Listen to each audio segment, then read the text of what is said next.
Hi, everybody. I'm Bruce Vonderhaar. Welcome to Take 10. Again, this is a program in cooperation with Joplin Schools, Jet 14, and the Joplin Globe. Today, we continue to talk about the Joplin Outlaws, and this week we're going to talk to Chris Reddout. Chris is the head coach of the Outlaws. And first of all, Chris, I guess just tell us about your background a little bit. I know you're somewhat of a local guy going to Pittsburgh State and playing for the Gorillas, and talk about that and some of your other background with baseball.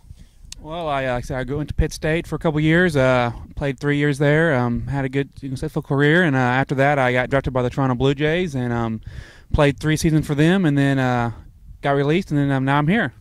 How did the whole in what position were you in? I was a starting pitcher for them, the Gorillas, and I was a starting pitcher and relief pitcher in the minor leagues. How was the whole minor league experience for you, getting drafted and going into the Blue Jays organization? You played for 3 years. That whole experience, what was that like? Well, with Toronto, they draft a lot of college-age kids like that. So, it was a lot like, playing college baseball again, because you had some guys that were about the same age, and we all kind of did the same thing. So it was a lot different. The only thing different really was you're getting paid, but everything else was pretty much the same. And you had a little wood bat, and the guys were a little bit better than normally played against. What was the difference between? Obviously, there's a lot of differences, but playing in college at Division II level and then going to pro ball, what was the difference in competition, in the quality of players, that kind of thing? Well, the biggest thing is you can't make mistakes like you could get away with at Division II level. There have been times I would make some pitches, and I think they're good pitches. Next thing I know, the guys are running around the bases, and that's one of the bigger things. Like I said, you face guys that are their skill level is a lot more advanced than what you'd face at a Division II level.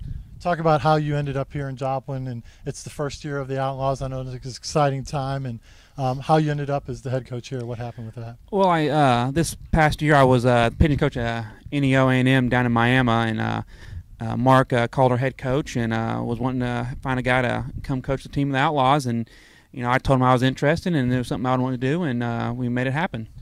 And into the season already, you've played a handful of games.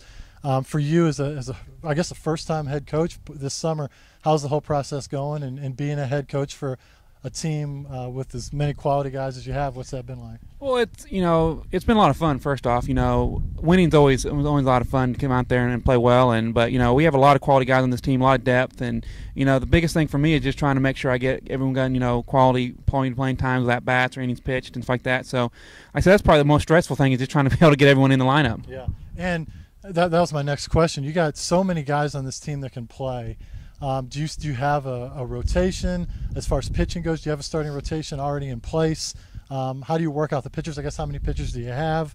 And you have starters, relievers. You've sorted all that stuff out already? Yeah, we have about 14, 13 pitchers, something like that. And we have right now I'm going with a 6-man rotation, but as of right now, we're just trying to, there's really not a set rotation for the bullpen, but we have our guys that we're going to start every single day, and I just want to say sometimes you just have to draw names out of a hat, just kind of get guys some playing time. But like I said, for the most part, we just try to fit the guys best for whoever team we're playing for that week.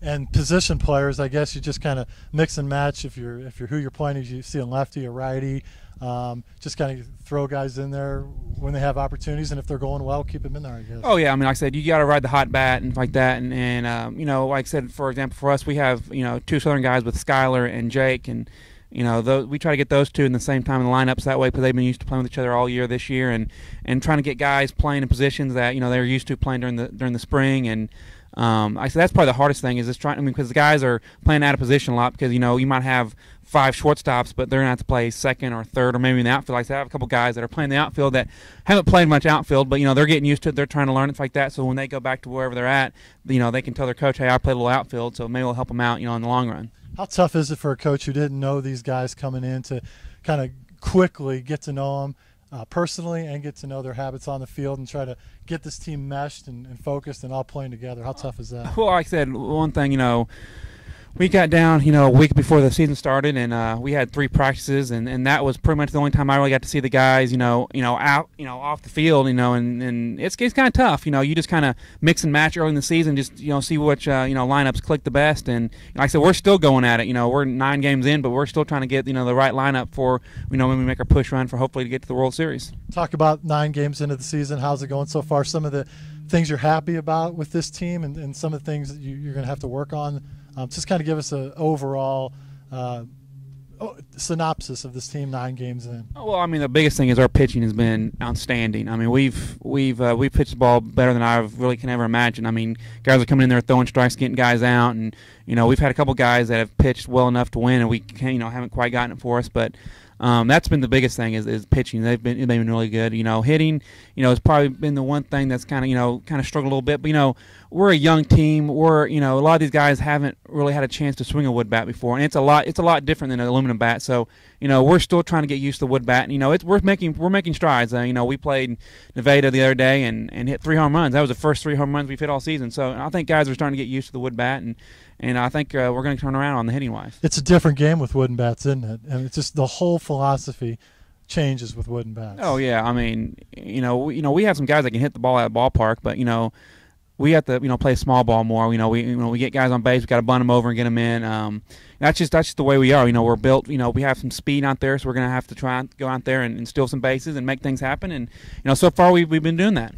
Talk about the home games, the crowd. I was out here opening night. Fantastic crowd, nice atmosphere.